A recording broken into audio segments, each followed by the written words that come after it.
ঢাকা থেকে আসছি। এই যে হচ্ছে আম, এই আমগুলো এখন সকাল সকাল পারছে। আমি গতকাল আসছি। এই যে অনেক আম।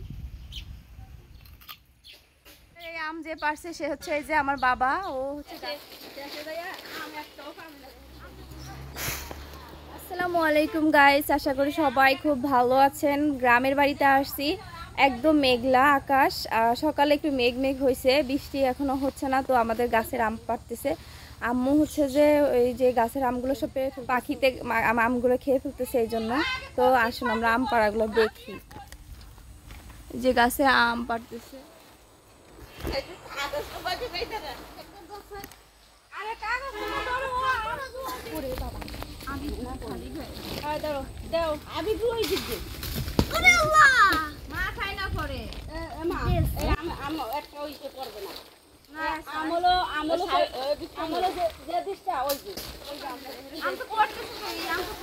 আম পাড়তেছে। মা খাবে? তুমি আম খাবে? ওদিক যায় না মা।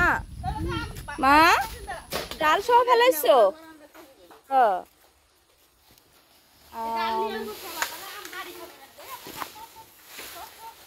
মাথায় পরে বইতে যাইতেছি না।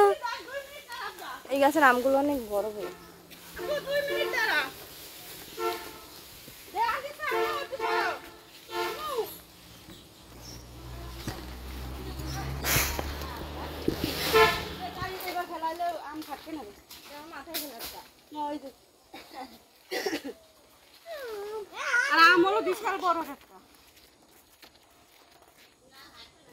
নদীর সাইডে বসে আমরা আম খাচ্ছি।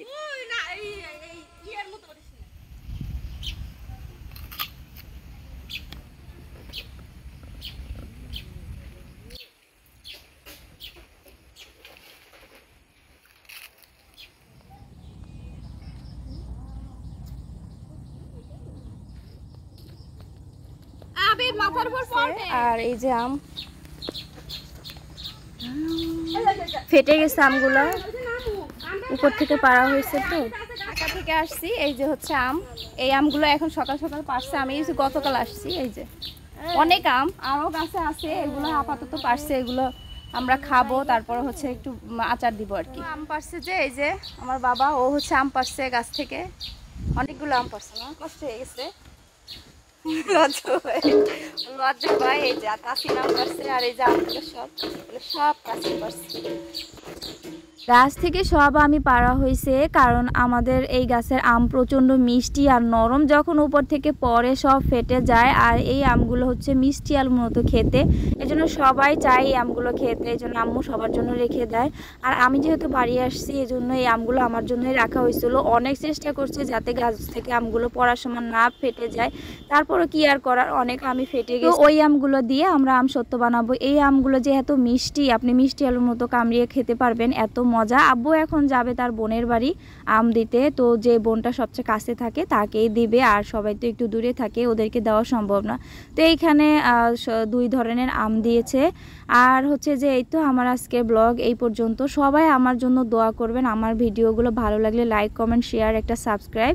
আর যারা ফেসবুক থেকে দেখেন অবশ্যই একটা ফলো দিয়ে পাশে থাকবেন। আজকের ভিডিওটা এই পর্যন্ত। আল্লাহ হাফেজ। সবাই সুস্থ থাকবেন, ভালো থাকবেন।